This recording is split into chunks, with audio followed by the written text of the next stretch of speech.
Good morning. This is Dr. Gary. You're on the Morning Jump Start. It is a beautiful Tuesday morning right here in Northern California. Still a little overcast, a little chillier than it was this weekend, but it's a great day and we're happy you're here with us today. You know, as we move along in life, one of the things we have to be aware of is each day is so precious to us. It's really important that just like a day like today, when maybe you're thinking about not getting out of bed or you're not excited about it, you got to really think about this is your life and you got to make the best of it today. And it means that you don't have to have every day be this overtop experience, and every day doesn't have to be just laying around. You got to find yourself somewhere in the middle there. So that's what this program is about. It's about getting you going in the morning, getting myself going in the morning, and let's make this a great day. Because if we have a whole bunch of great days, pretty soon accumulating most of those will make what we look back to as a pretty good life. Today I got some interesting information about how you can make your life better. I got 10 points I want us to take a look at today. It's all around the virus words. And I want you to realize you can text message me right here on the Morning Jump Start at 707-479-7404. And that message is live and direct with me this morning. I've already had several text messages this morning. One of them was really good, all the way from Phoenix, Arizona, about the tune-up today. And the tune-up's all about quitting. A lot of people just, man, what if I just quit? You know, well, I tell you, there's a story in that, and if you watch the tune-up today, you're going to find out what it's going to do for you to quit. So this is the Morning Jump Start. I'm Dr. Gary right here on DGTV. We're happy to have you on board, and go grab yourself something to drink. Let's get this puppy on the tracks and get rolling.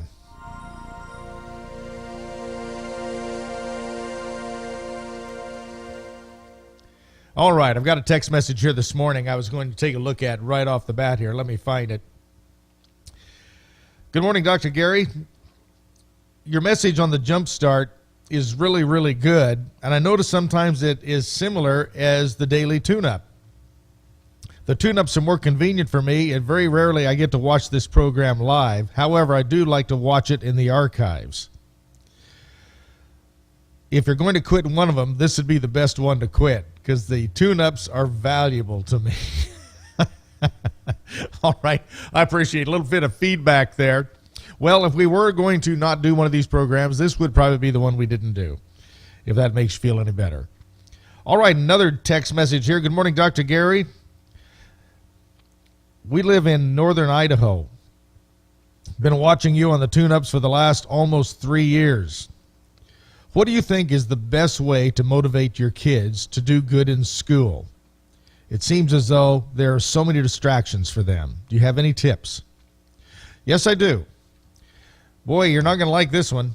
You are not going to like this one, because this particular tip is all about unplugging that TV. And a lot of people disagree with me on that. They say, well, TV is a good distraction, but I think what happens when we have the TV in the home, it's more of a distraction for us parents. We come home and we sit in front of it, and our kids see us do that. Our kids model us. And what that means is they kind of copy our behavior. They kind of pay attention to what we're doing, and if you do it, it's okay for them to do it. And the bad thing about television, even though I'm doing television right now and I'm all about TV, the bad thing about it is when it is uncontrolled, when it is there for any of us to use anytime we want to use it without any boundaries, it just becomes a mundane passive time. And what happens with kids is the more tube they watch, something happens with their internal motivation parameters inside themselves, and those parameters get dropped and their boundaries get shifted, and there's very unclear lines on what is a priority and what is not a priority. I suggest you unplug the cable for a few months, and you don't literally threaten to do it, you just do it. And you do not make a big stand, well, I'm going to unplug the cable because you're bad kids, you're always watching TV. No, just do it. And then they're going to be unhappy for a while. Then they're going to start occupying time, and it's going to give you more control on how to set those parameters for them to get their homework done, have more family discussions. And another thing I would really, really suggest if you're not doing it, and that is to make sure you sit at a dinner table at least 2 times a week together as a family. And also, if your kids are young enough, to go do some family project or go to a family vacation where you're spending time with them. Because, you know, Americans especially have gotten away from that. and it's very uncool for the kids to go with the parents on a vacation. Well, where did that come from? I remember when I was a kid, I used to love that, and most children of my generation, even my kids' generation, loved that. So it's not cool to not do that. And so let's take a look at a couple of those ideas. I think that will help you just to unplug that TV from the wall. This is the Morning Jump Start. I'm Dr. Gary right here on DGTV. I have something that is so fascinating. I want you to see this. This has nothing to do with animals. This has everything to do with cool. And I'm a pilot, and I love to fly. And one of the things that I'm always looking at is airplanes and things like this. But this is something a lot of people can afford that looks like a total blast. And let's take a look at this. Just a short little clip. I want to show you this. This shows you some of the cool things being developed out there. Now, what this thing is a glider. But watch how you take off in this thing. I mean, it doesn't get more simple than this, but it's set up just like a little baby airplane. And it like weighs absolutely nothing. This is built over in Europe, I believe in Germany. And it's available for sale now. Now watch this. He sees legs sticking out the bottom there. Now he just runs a little bit, and this thing will actually take off. Look at that. How cool is that?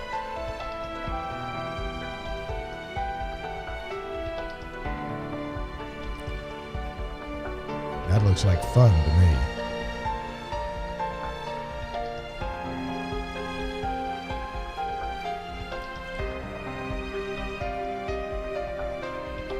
These type of airplanes are very easy to fly, by the way.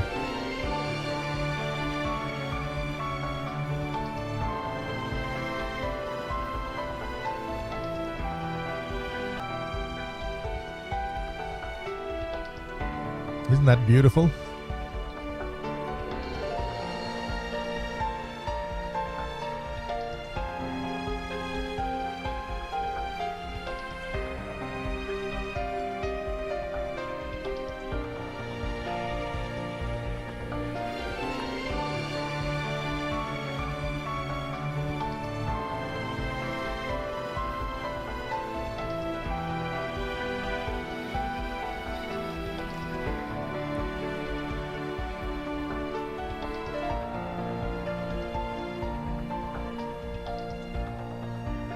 I have no idea what this thing costs, but it sure is cool.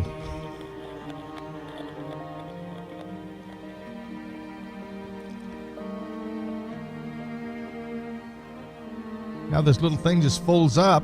All the parts come off. You put it into a trailer, and you just drive off. There you go. Put it home in the driveway. You're finished.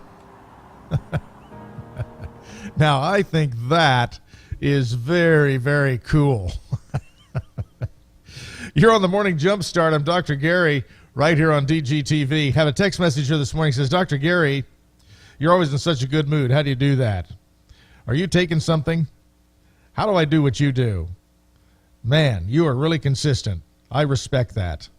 I'm a boss of a lot of people, and I have a hard time putting a smile on my face for them in the morning, and I know it affects their work and my work. Suggestions? Thanks. Well, yes. How I do what I do is make a decision in the morning to do this. And I'll be very honest with you. Every day I appraise whether I'm going to continue to do this or not. That's kind of how flaky and flaky I am. It's an evaluation process. I remember years and years ago when I used to do morning radio. I was a guy on did a morning show up in Boise, Idaho for a while. Then I was in Portland, and did a little bit all over the country. I've been in radio in several stations, and I did the morning program like this. However, I had to get up a lot earlier than I am here, and I threatened every day I was going to quit that job because I couldn't stand getting up early anymore. I have friends on Good Morning America, and they tell me the same thing. Even though they make a lot of money, they say, man, every day I think about there's got to be an easier way to make a living. So doing this in the morning and coming on and being in a good mood and being resourceful for folks like you, and I think this is important because I want to be resourceful for you. You got to be a good example, and you can do it. I just a couple hours ago, I was tired. I was thinking, I don't think I can do this anymore. I was grumpy. I ached and I hurt, and here I am, and I'm fine. It's just you can do it. And the environment I have here is kind of cool anyway. And as I'm here, all I have to do is just kind of open up the doors, and we have the studio here, and it's almost like a little living space, and it's very nice. And by the way, as we look outside today, the weather's kind of chilly, but it's going to be a little bit nicer today. So wherever you are today, let's make your weather work for you. And, we have to just make a decision each day. We're going to be resourceful. And understand, everywhere you are, somebody is watching you all the time. They're watching you. They're paying attention. You may not know where they are. A lot of times they don't know where our next opportunity is coming from, and it might be that person over there in the Starbucks line watching us and the way we behave in that same place, and all of a sudden you apply for a job there, or you go there, maybe you want to sell them something, and then they remember you. It's like, oh, I know that person, I saw them there. So your behavior is really, really important. One of the most important types of behavior we have is our internal behavior, and our internal behavior is that behavior that is full of beliefs and is full of all these things that program us to do what we do. And today here on the Jump Start, I've got a couple of ideas here. I was cruising through the Huffington Post as I always do, and I found something that's very, very interesting that follows a correlation of the things I talk about eliminating the virus words. Now remember, the virus words are why, try, need, but, should, don't, and hope. And one of the worst virus words is the word should. Should and need, I would say, are the two huge violators. Well, we could say they're all violators, but those two virus words really do a lot of damage. And by coincidence today, there was an article in the Huffington Post, and I'm going to just kind of swing around here, and I want to look at this with you. And it says 10 beliefs that may be keeping you from life.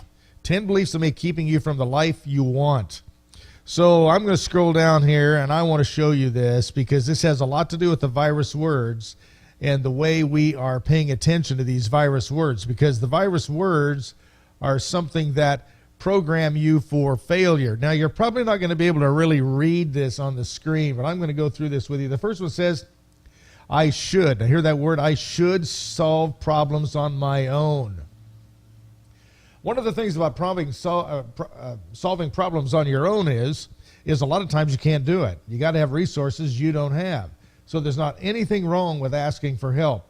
I grew up in an era where people thought asking for help was something weak. It's something you probably ought not do. All right, number 2 here is I shouldn't make requests from other people. Well, requests from other people are really, really important sometimes. A well-formed outcome in this world is not doing everything by yourself without ever finding new resources. A well-formed outcome is something you can do by yourself by finding the resources that are required to do it. But you got to do it. So asking or being afraid to ask other people, I remember we grew up as well. You have to solve your own problems. You can't trust other people to solve your problems for you. And that's never farther from the truth. Number 3 here says, I should just deal with it. How many times you hear that people ought to just deal with it?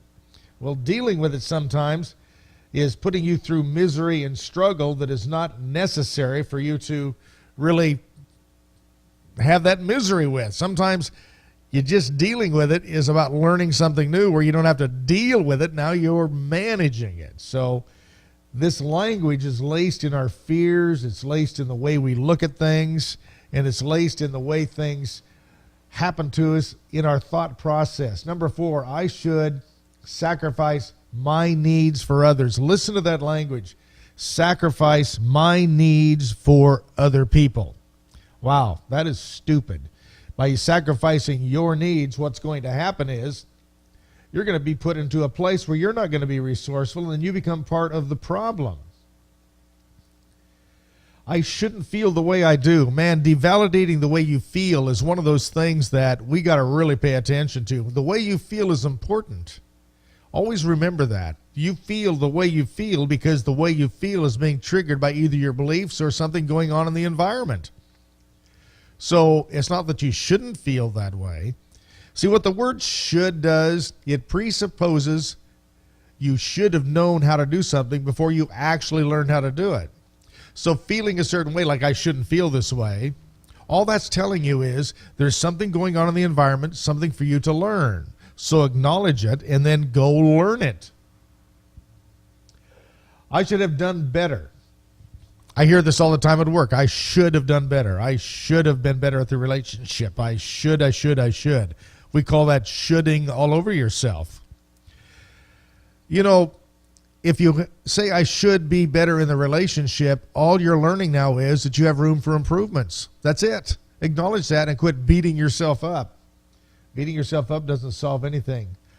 I can't fail. I hear this all the time. People say they can't fail. They just will not allow themselves to even consider failure.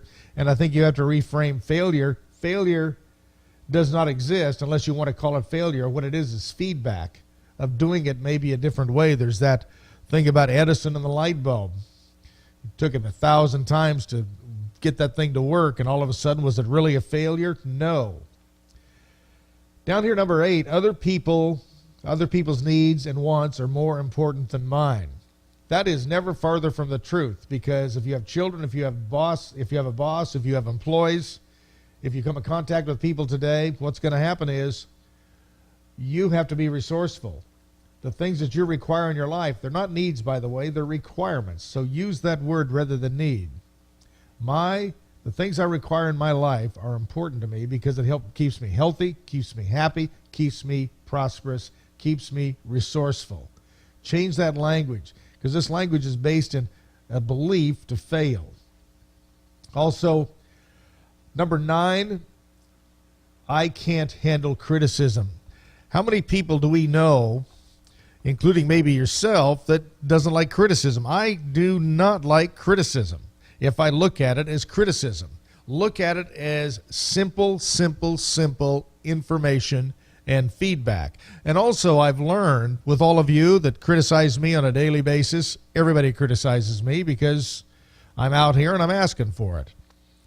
And I love people to praise me. However, if people just praise me and told me only the good things going on but never told me the things they don't like, this would not look the way it does. I wouldn't be doing what I'm doing probably. So criticism is not really criticism. It is feedback again. Feedback that you can use as information, proprietary information to make your life better if you'll quit taking it so personally. And then the last one here on the list, I should never need to be criticized. I should never need to criticize. I ought to have a behavior that no one has to criticize. Well, that is impossible. It is impossible to have that kind of a behavior that no one would ever criticize you or no one would have feedback on your life. Because if they didn't have any feedback on your life, what that means is you got a very boring life and you're not making a difference in people's lives. So today, let's take a look at these 10 little things and what you can do about these. This article is in the Huffington Post, by the way. And one of the things you can do about these is change your language. Get rid of those virus words and start using the word choose. Rather than I need to change, I'm going to choose to change. If you'll just say that, you're going to notice how interesting that is, just to notice how that word feels a little bit differently. I'm going to choose to listen to this as feedback rather than criticism. It feels good to say that. So just some little tips there for you this morning. This is the Morning Jump Start. I'm Dr. Gary right here on DGTV. I'm going to be right back right after this word from Protandim.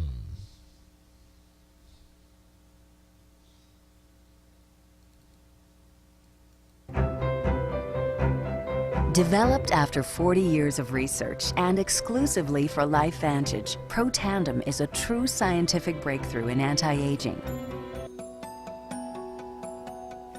Protandim interacts with the DNA in your cells and causes the cells to make more of a set of genes called survival genes. The immediate benefits of Protandim are within several days, the biochemical markers of oxidative stress begin to decrease. And while these are immediate improvements, you may not sense that these things are happening, just as you can't sense what your cholesterol level is if it's high or low. But nonetheless, these benefits start happening within days of taking Protandim. The advantages to taking Protandim in the long term are that it protects your body from the relentless progression of free radical damage as we age.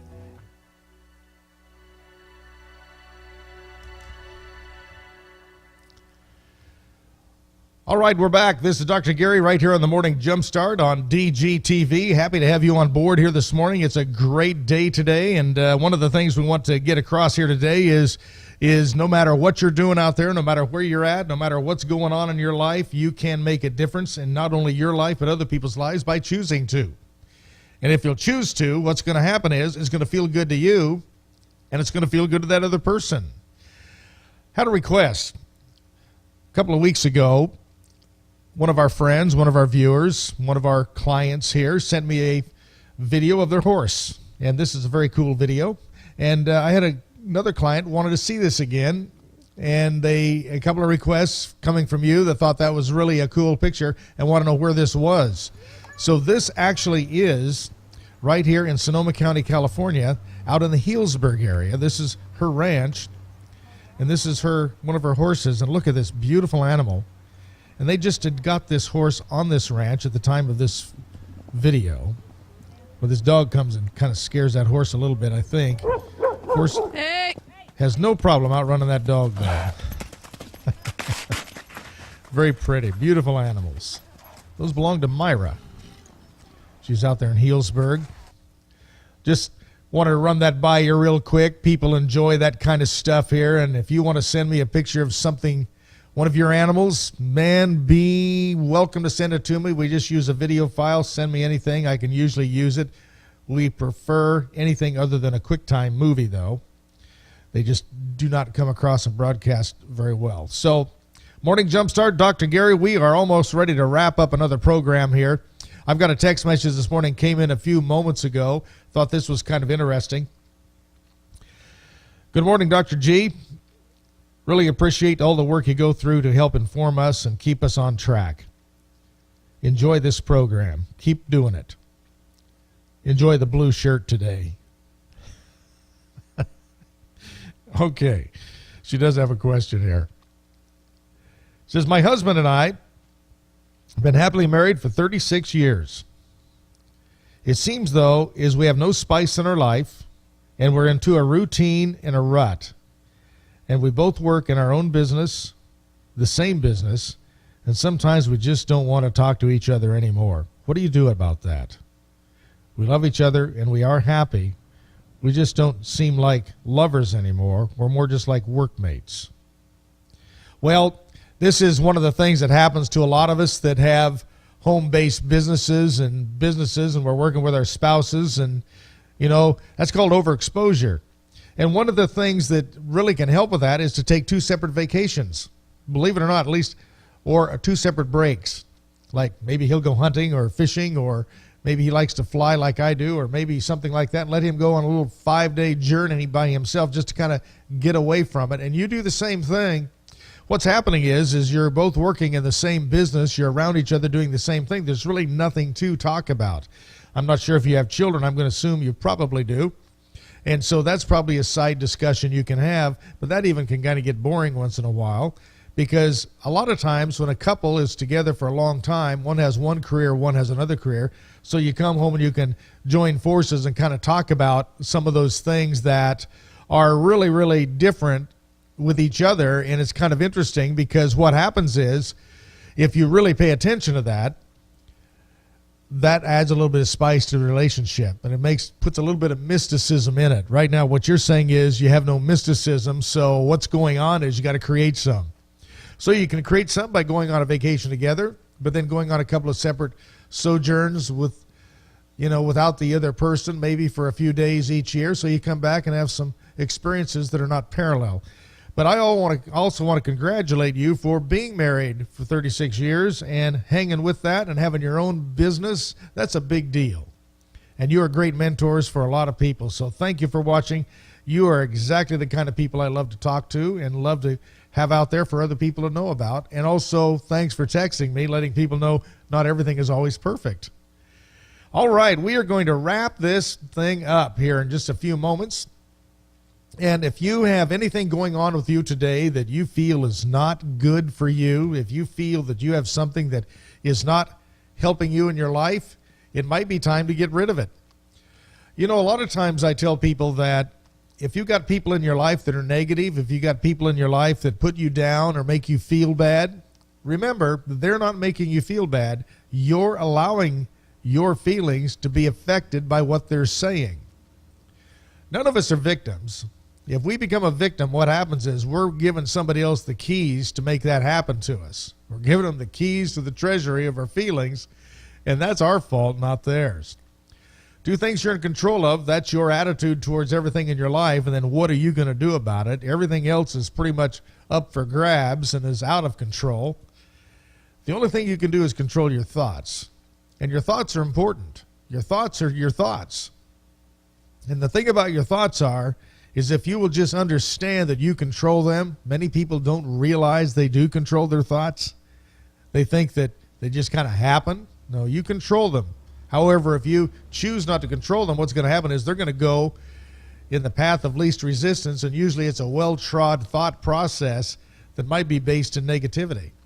So if there's negative people in your life, one of the things I say is then get them out of your life. Even if it's relatives, even if it's your parents, even if it's your children, limit your exposure to those people until you can undergird yourself and not be affected by that.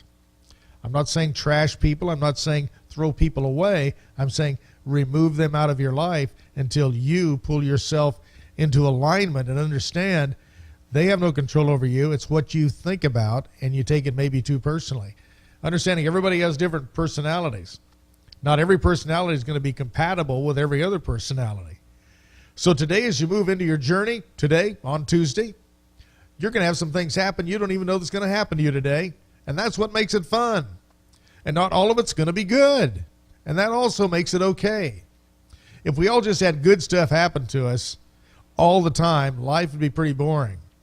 I always say to people, well, I could use a little boredom right now because my life's pretty exciting most of the time. I've got a lot of stuff going on, so I've always got stuff to work on and challenges to conquer. Always. You know what? I wouldn't have it any other way. I'd like to see you look at it that way, so when you end this life, you're completely exhausted. There's nothing left to do. Today's a beautiful day. Got something kind of cool for you to watch. How would you like to have a couple of hugs in the morning from lions? This is from the zoo down in San Diego. They sent this to me. I think this is pretty cute. We got some viewers down there. Watch this. This is beautiful. This is good stuff. And today, make this a wonderful day. You decide today that this is your day, and you're going to take it, and you're going to seize it. And by tonight, when you put your head on your pillow, you can say, that was a good day. Not because I say so, because you say so. Until tomorrow morning, this is Dr. Gary wishing you an extraordinary day, and understand that every day, in every way, you can get better, better, and better if you just make that choice. Until then, I'll see you in the morning. Bye-bye. What about taking this empty cup and filling it up with a little bit more of innocence? I haven't had enough. It's probably because when you're young, it's okay to be easily ignored. I'd like to believe it was all about love for a child. It's kinda nice to work the floor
Broadcasting worldwide on the internet, this is DGTV.